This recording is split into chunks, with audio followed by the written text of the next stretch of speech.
Star Wars Outlaws is set to release at the end of August, and there's been a lot of speculation as to what to expect from the game. With mixed reviews of the most recent gameplay trailer, what can we actually expect? Well, a few weeks ago, myself and a bunch of other creators were lucky enough to be invited for a remote preview of the game. We were given 4 hours to play and experience the core of what the game has to offer. So, here is what you can expect from Star Wars Outlaws.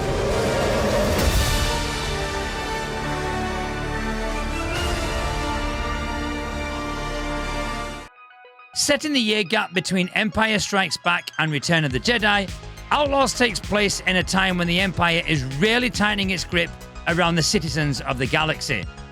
With the Rebel Alliance struggling for freedom and the Emperor trying to crush that freedom, chaos is rife. But there's two things that thrive in chaos: scum and villainy. The underworlds of the galaxy are thriving and doing better than ever. The stage is set for an ambitious newcomer, Kay Vess and her companion, Nix. So what is Outlaws' bread and butter? Well, for starters, it's an open-world action-adventure game. The first ever open-world Star Wars game, in fact. During the preview, we explored 2 of the game's gorgeous locations. Tashara, a savanna moon reminiscent of the African plains, and Kijimi, an ice world controlled by the Ashiga clan, a criminal syndicate with feudal Japanese influences. The bulk of the showcase was on Tashara, and it was huge. I didn't have enough time during the preview to explore the whole location, but everywhere I went, there were hidden items, side quests, and beautiful vistas. The game heavily rewards exploration, and everywhere you go, you can see the developers' love for this setting. Almost everywhere I looked, there was a hidden item or a side quest to find. To give you a comparison, the game plays in a similar way to Ghost of Tsushima. There's a heavy focus of stealth and stacking the fights in your favor using the environment, using your skills and clever thinking, along with the option to go in all guns blazing if you really want to. All this wrapped up in gorgeous open world settings to explore. To say I'm excited really doesn't cover it. So, what can you expect from gameplay? There are a few different types of quests. You've mainly got story quests and syndicate-related side quests as you'd expect. The side quests are a great opportunity to garner reputation with different criminal syndicates. Why this is important, we'll cover in just a little bit. The third type of quest, though, is an interesting one: Intel. Intel allows you to track down and gain the services of specific specialists throughout the game world. These specialists are a really different take on a more standard talent tree, meaning you have to earn your new abilities in story terms rather than just spend a point in a menu. This, along with a plethora of other mechanics, really shows how hard the devs have worked to get you engaged and immersed in the world. An outlaw lives or dies by their reputation, so managing it is a big aspect of the game and story. As you gain reputation with different syndicates to unlock benefits, you'll need to choose wisely who you side with, and at what time, as you play the underworld's different syndicates off against each other. Good reputation will give you access to unique syndicate-controlled locations with discounts in their retrospective shops, as well with unique, highly lucrative contracts. A bad reputation, however, will lead to bounty hunters and assassins pursuing you, popping up when you least want them to, and interfering with your endeavors.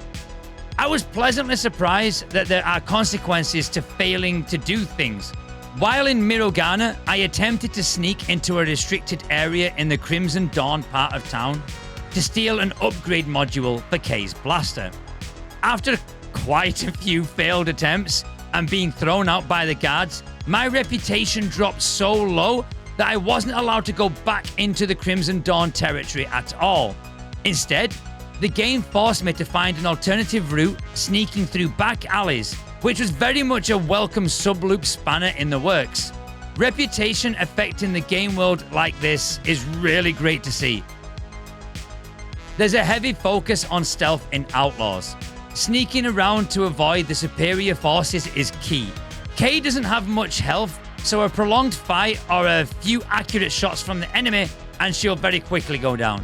So the game really rewards you for being strategic, taking your time, and stacking the battlefield in your favor. The stealth gameplay is pretty engaging too. Rather than remaining completely unseen and avoiding enemies, the stealth in Outlaws is more focused on manipulating them with sounds, distraction, and the environment to achieve the goals that you want. Nyx, your sidekick, is the main way to do this, and although different to a lot of titles that have come before, it's somewhat refreshing.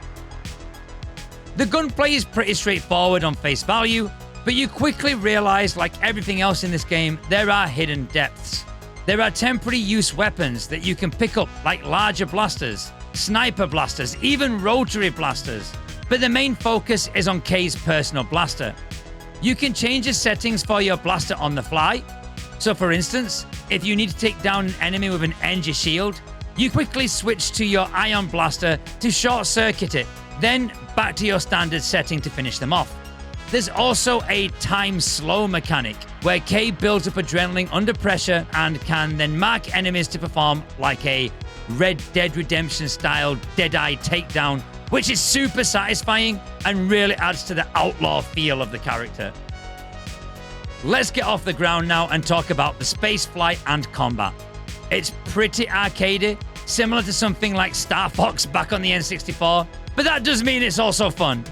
It's easy to pick up, and just like Kay's blaster, your ship, the Trailblazer, can be modified to suit your needs.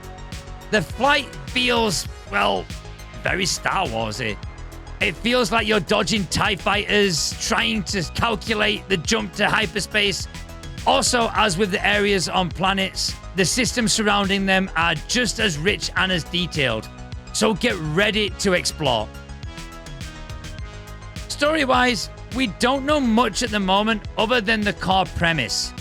Kay and Nyx took part in a job gone wrong, and now they're wanted criminals, outlaws as it were. A job offer came up, a heist to end all heists, and if you and Nyx can pull this off, you'll never have to worry about the Empire or the syndicates ever again. True freedom. So far, I've touched on this a bit, but the environment is just gorgeous, honestly. You feel like you're in a original Star Wars movie.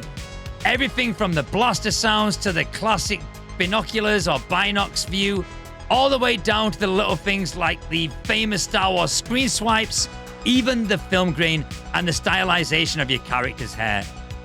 It really brings it all together, makes it feel like you're really in a galaxy far, far away.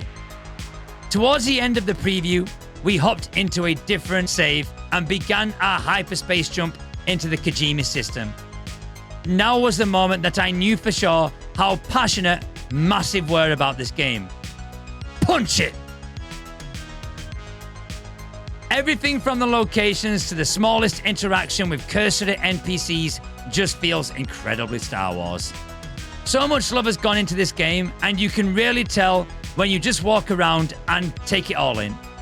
I mean, just listen to this.